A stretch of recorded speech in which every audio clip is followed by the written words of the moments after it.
అటు సూర్యుడు అస్తమించిన విశ్రమించని యోధుడు, ప్రతి ఇంట్లో కాంతిని నింపిన ప్రజానాయకుడు, భారత ప్రజా క్షేత్రపటంపై తన రాజముద్రకు మోపిన పరిపాలన దురంధరుడు, దేశ రాజకీయ చరిత్రలు ఎరగని విజయాన్ని అందుకున్న చాణక్యుడు, రాజకీయ జగత్తుకే కీలకంగా మారే యంత్రాంగాన్ని తయారు చేయగల మేధా సంపన్నుడు, మరో 100 ఏళ్ల సమాజాన్ని ఈ క్షణమే అంచనా వేసి పథకాలు రచించగల మహాజ్ఞాన కోవిదుడు, ప్రతి పనిలోనూ తన నిమగ్నమై అందరినీ చైతన్యవంతులు చేసే సైనికుడు, స్థానం సమ్మేళనం తన 2 కళ్ళుగా చేసుకుని ఎలా నెట్టుకు రావాలో సందేశం ఇచ్చే 3వ కన్నుతో చూపించిన త్రినేత్రుడు, గౌరవనీయులు తెలుగుదేశం పార్టీ జాతీయ అధ్యక్షులు, మన ఆంధ్రప్రదేశ్ ముఖ్యమంత్రి వర్యులు నారా చంద్రబాబు నాయుడు గారు.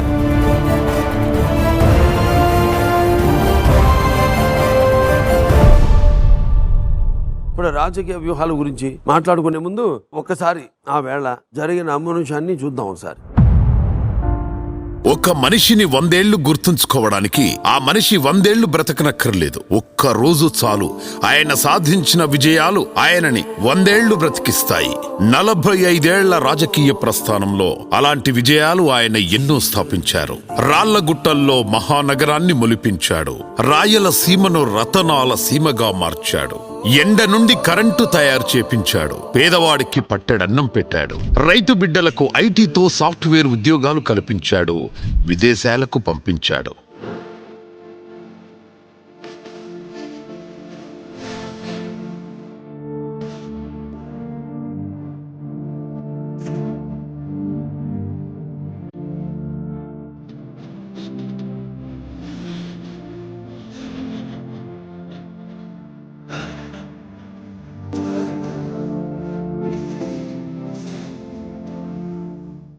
రాష్ట్రాల విభజన తర్వాత హైదరాబాద్ను వదిలి వెళుతున్నప్పుడు మా ఆంధ్ర ప్రజల వెనుకున్న ఒకే ఒక్క ధైర్యం నారా చంద్రబాబు నాయుడు. అమరావతి పేరుతో మరో మహానగరాన్ని మాకు అందించేందుకు సిద్ధమయ్యాడు. పోలవరంతో మా కళ సాకారానికి ముందడుగు వేశాడు. కరువు నేలపై ఫ్యాక్టరీలతో ఉపాధి కల్పించాడు.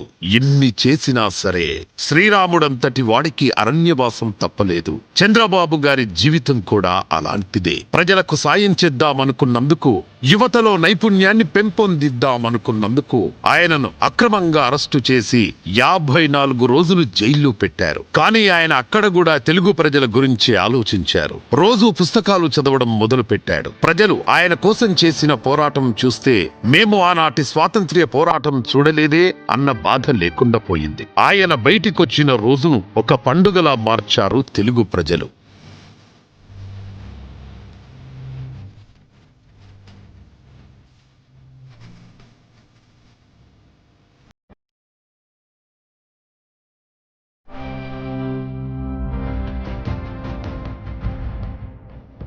రాష్ట్రంలో 2024లో జరిగిన ఎన్నికల్లో ఆయనకు తిరుగులేని మెజారిటీ అందించి ఆయనను మళ్లీ సీఎం చేశారు.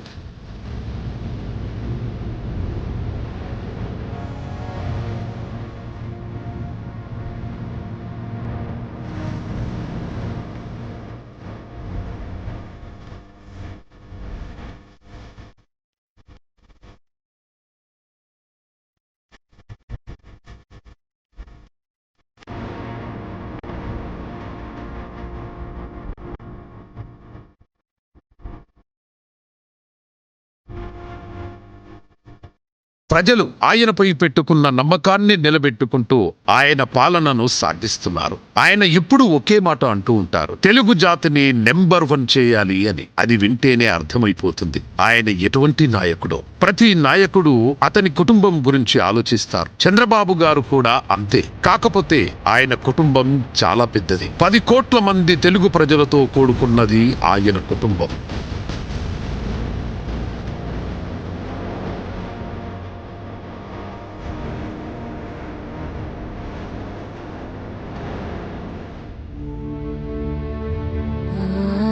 సూపర్ 6 అని, పెన్షన్ల పండుగ అని, దీపం స్కీమ్లు అని పెట్టుబడులు తీసుకురావడం, ఇలా ఎన్నో కార్యక్రమాలతో రాష్ట్రాన్ని అభివృద్ధి వైపు నడుపుతున్నారు. అడిగిన వారికి తోచినంత సాయం చేస్తూ రాష్ట్రంలో ప్రతి ఒక్కరూ ఆనందంగా ఉండేలా చూస్తున్నారు. We salute you sir, we salute you.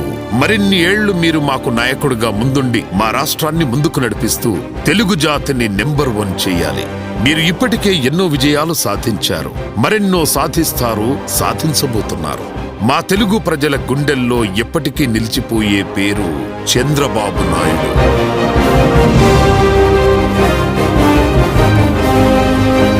Viksit Bharat, Swarnandhra Pradesh, అందులో నెంబర్ 1 స్థానంలో నా తెలుగు జాతి ఉండాలనేది నా ఆకాంక్ష.